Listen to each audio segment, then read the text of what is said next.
All right, boys and girls, today we will be working on this big old Ford. It's actually a 2008 Ford Ranger with a 3-liter engine in it. And customer's concern is check engine light on, and also hard to put gas in it every time he fills it up. If he fills it up too quick, the fuel nozzle ends up shutting off. It clicks. So he's having a hard time fueling it up.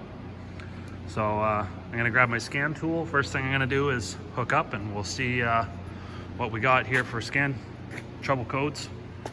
As you can see, I've already got the scanner in here.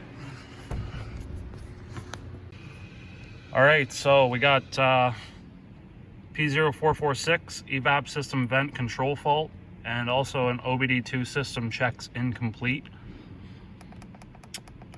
We've also got a couple other things. I don't really care about that right now. Occupant classification, some TPMS stuff. And there's our monitors there. So misfire, fuel system, comprehensive component, EGR, oxygen sensor heater. And there's 2 monitors that have not completed, the catalyst and the evaporative system. So obviously we've got a fault in the evap system, and that's why the monitor has not completed. Yeah, so we're gonna be going after this P0446. A big thing with this system, actually any system really, is just to study it and understand how the system is supposed to work. They vary between vehicles. Not every evap system is the same between vehicles. I know 2001 Toyota Echo is a much different evap system than this Ranger, probably. So they sort of had their own system. But anyhow, I'm gonna do some reading on that, see how exactly it's supposed to work, try to break it down and explain it to you guys. And I'll pull up a wiring diagram for you so you can see what wires are going to what. And yeah, when we'll get underneath the truck, see what we can find. All right, so I've got the wiring diagram up here. You can see that we've got our evap canister purge valve. It's at the left side of the engine compartment, but we're looking for the vent control solenoid. So just skimming through here. Oh, there we go there. At fuel tank evaporative emissions canister vent valve. So it looks like we're going to the fuel tank. It's a 2-wire solenoid. We've got gray and red and green and blue.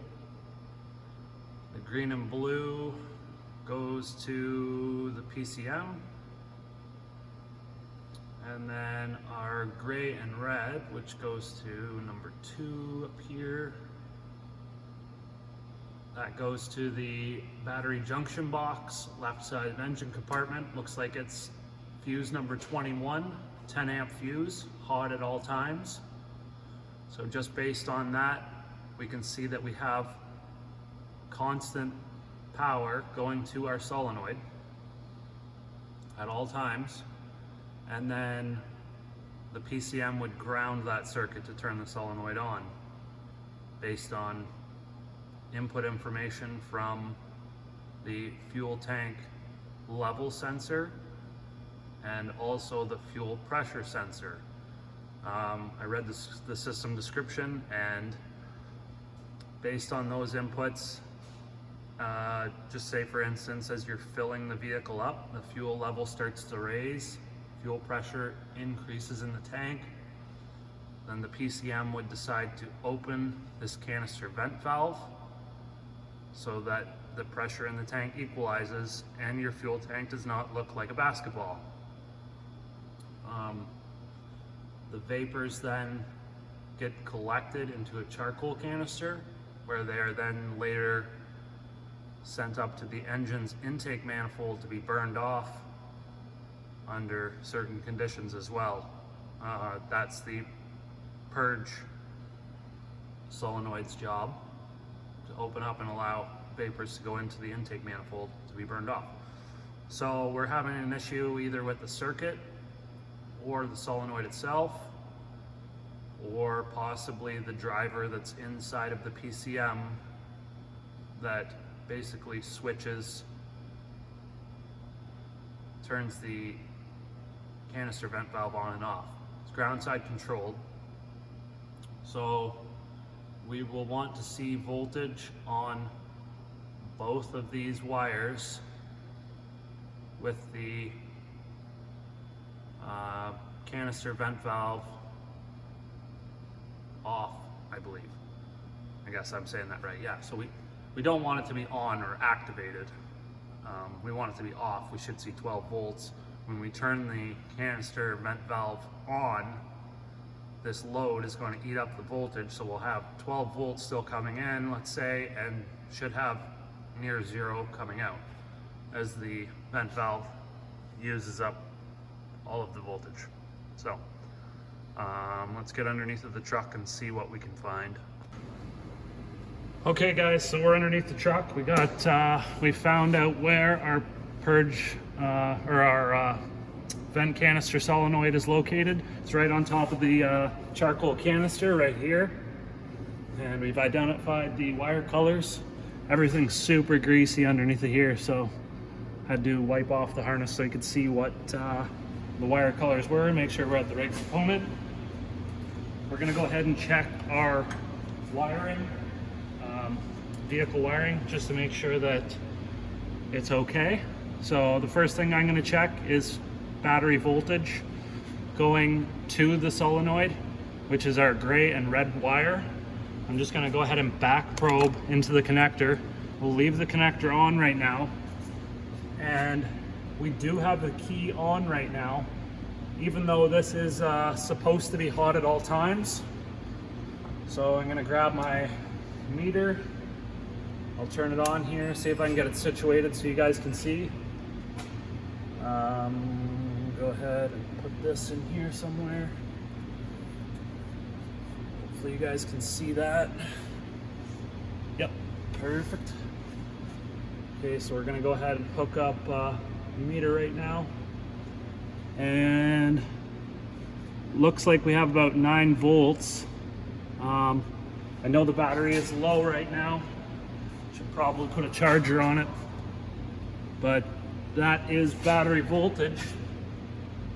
Fortunately, it's too bad. This thing's gonna need a battery. We'll just double check.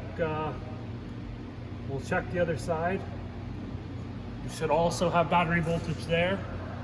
Does not look like we have battery voltage there. So either A, the solenoid is on right now and is dropping voltage across the load, or B, there's an open in that solenoid. I know with the scan tool that solenoid is off right now. So I am sure that this thing needs a solenoid, just based on the looks of it as well. I'm sure it's toast. One thing that we can do just to confirm our wiring is good, with our supply voltage and our control wire to the PCM, we can put a test light across this plug from one side to the other to act as our load, or become the load rather, and we can then command the solenoid on with our scan tool and watch the light up. And if the light does not light up, then we know we have wiring issue yet, or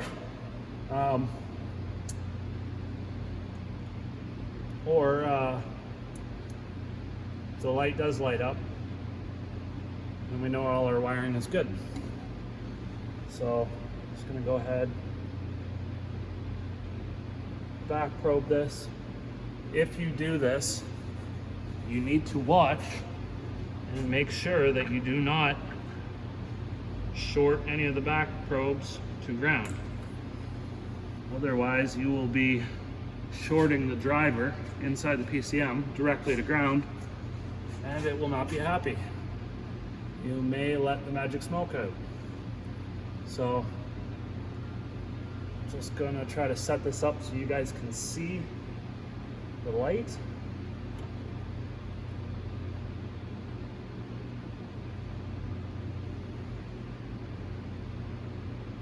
That hooked up there.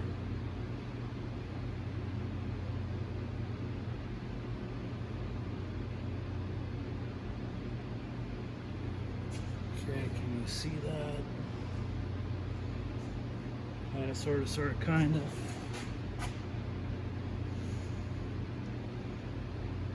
This is just a bad spot.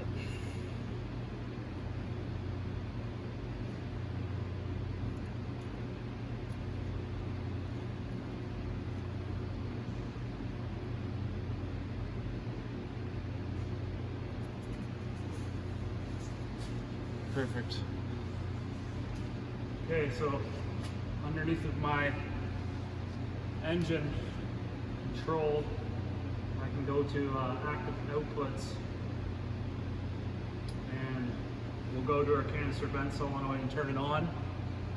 You can see the light is now lit. Turning it off. One more time, turn it back on, and turn it off. So we know that our circuit integrity is good from that fuse all the way to the solenoid, and from the solenoid on the control wire to the PCM. We also know that our PCM is good as well. So I'm just going to remove those carefully, plug this guy back in. Another thing that we could do is just control this on and off and listen to it.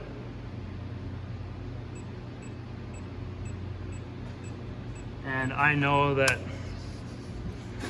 I can't hear anything. You could put a stethoscope up to it if you're having a really hard time listening, if you're in a loud shop or something like that. But yeah, this thing's definitely cooked on the inside. I bet you so much rust got in there, it's destroyed it. So now you know how to check these. I'm gonna go ahead and replace it and erase the fault code. That should fix our issue. It'll probably complete the monitor now. And also, as far as the hard to fill condition, that should take care of that as well.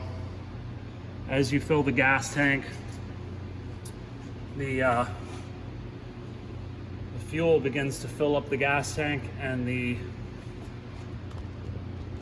fuel level sensor and the fuel pressure sensor both send that data to the ECM, and the engine control module then opens up that vent valve to allow fuel vapors to escape out of the tank as the fuel is filling the tank up. It does that so that your tank doesn't blow up like a balloon.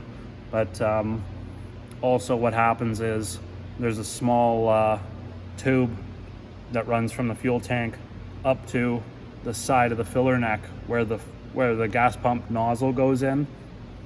And basically, if this switch is stuck closed, it's going to force fuel vapors up that tiny tube, and it blows right on the fuel fill nozzle, which then trips it and causes it to shut off prematurely. So once we get this fixed, those fuel vapors will have somewhere to go, and it should correct that condition. So thanks for watching.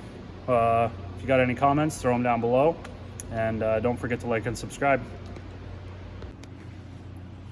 So you can see I actually pulled the charcoal canister out. I was super interested to actually see what this thing looks like. So if I do need to order one, that I know what to get. But I think I'm actually going to try to steal the one off of the 2006 Ford Focus and see if it's not the same, or see if I can actually somehow integrate it in here to get it to work. Just because it's free, I'm trying to help a friend out, and well, that car's gonna go to the Derby anyways. So I got my multimeter out here, and I was just interested to see if this thing's open circuit or what.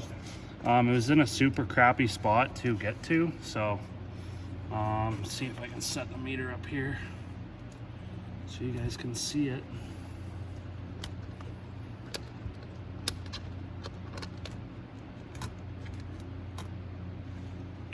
There you go. Okay. Lead on there.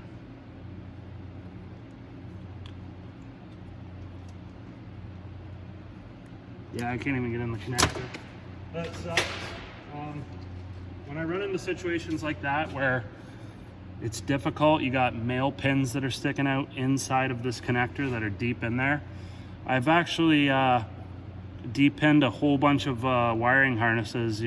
If you watch my toolbox tour video, my top drawer is full of wiring harnesses. So I actually save all different types of pins. So these will actually just probably slide right on, I'm hoping. Perfect, yeah, they do. And it makes it great for testing things.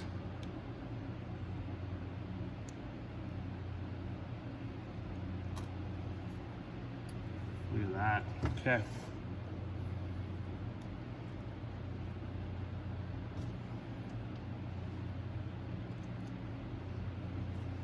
Yeah, so there we go. We got 1.25 mega ohms, or million ohms is what that equates to. So that's a lot. I might just try to grab my power probe and see if I can't jam some power in this thing and make it do anything. I know we already tried manning on with the scan tool, but you know how that goes sometimes. Just gonna go ahead and I hate that meter's auto function. It's such a pain. Turns out you have to hold the function button while you're turning it on every time, just so that it doesn't go into auto shut-off mode. Such a pain. Okay, got some juice. Go ahead and stick this on here.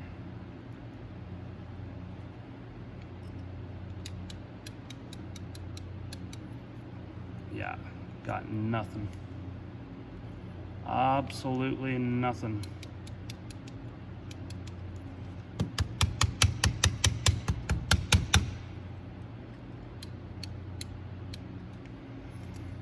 She's toast. Well, thought you might want to see it. There you go. I'll let you know if I can steal the one from the Ford Focus and if it fits.